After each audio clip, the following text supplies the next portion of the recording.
Salut les amis, c'est PKLN, j'espère que vous avez la forme. Aujourd'hui une petite vidéo pour l'analyse du Bitcoin et de l'Ethereum sur un moyen long terme. Avant ça, je t'invite à t'abonner à ma chaîne pour ne pas rater les prochaines infos et les prochaines analyses. Un petit like, un petit commentaire, ça fait super plaisir. Allez, suis-moi, c'est parti.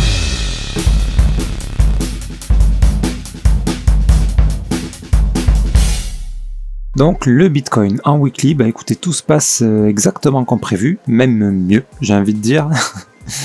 donc super. Pourvu que ça continue comme ça, je rappelle le mouvement qu'on attend depuis plusieurs semaines là maintenant. Donc on a eu notre A, notre B ici, et on est peut-être en train de faire le C. Voilà, je rappelle que le marché bouge en 3 mouvements comme ça. Donc on a notre premier mouvement ici, le grand A. Ensuite il a fallu un B. Donc le B, on peut pas savoir combien de temps il va durer, quelle hauteur il peut atteindre. Donc là, a priori, c'est pas encore certain qu'il soit terminé ce B. Il pourrait, là, la configuration actuelle, il est encore possible, mais de moins en moins probable. Au plus le temps passe, au moins c'est probable là. Mais c'est encore possible que on ait une nouvelle hausse qui vienne casser un petit peu ce haut là, et là il faudra surtout pas s'enflammer à dire Bitcoin à 200 000 là, parce que un jour ou l'autre ce mouvement C, on l'aura. Donc là j'ai l'impression qu'on est en train de le faire. Donc là pour moi c'est ce qui est le plus probable de plus en plus.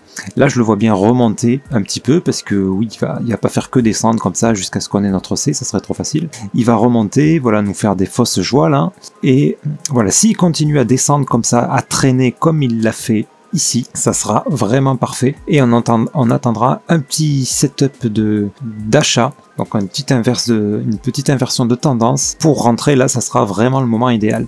Maintenant s'il nous fait pas ça, qu'il nous fait un B comme ça pour ensuite redescendre, eh ben c'est la même chose, il faudra attendre qu'il soit redescendu. Juste attention, voilà, si vous le voyez monter mais pas trop fort, ben c'est notre B en fait de ce plus petit mouvement là, A, B et C, et voilà, le tout peut constituer notre grand A, grand B et grand C. Voilà, pour rappel, c'était les deux probabilités qu'on avait vues il y a quelques temps.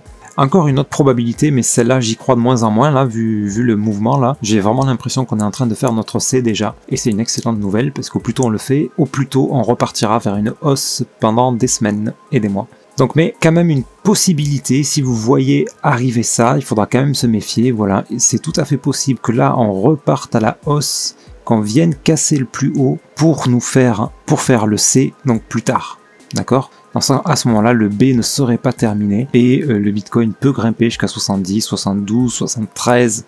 Au-delà, j'ai du mal à y croire dans l'immédiat, mais pourquoi pas 75 000 pour ensuite nous faire le grand C ici, pour redescendre vers les prix dans lesquels on est actuellement, et bien faire flipper tout le monde avant de repartir dans un vrai cycle haussier. Voilà pour le Bitcoin. Alors pour l'Ethereum, je rappelle, c'est à peu près la même chose, sauf que la configuration actuelle, ici on a un A, B, C, d'accord, plus petit pour un éventuel grand A, grand B, grand C, ok, sauf que là, voilà, ce ABC nous annonce plutôt de la hausse, donc il est fort probable qu'on le voit remonter comme ça, venir casser ce top là pendant que le Bitcoin stagne. Si le Bitcoin stagne un petit moment, c'est fort possible que l'Ethereum fasse ça, qu'il lui monte de son côté, qu'il vienne casser le top là. Tout le monde va s'enflammer, tout le monde va vous dire oui, l'Ethereum à 10 000 dans 2 semaines, mais ça il faudra surtout pas y croire, parce que ce mouvement A, il aura un mouvement C équivalent un peu plus loin. Donc c'est peut-être pas pour tout de suite, lui apparemment il a pas l'air d'être motivé pour le faire là tout de suite, encore que c'est possible, hein. Mais bon, là on dirait plutôt qu'il est parti pour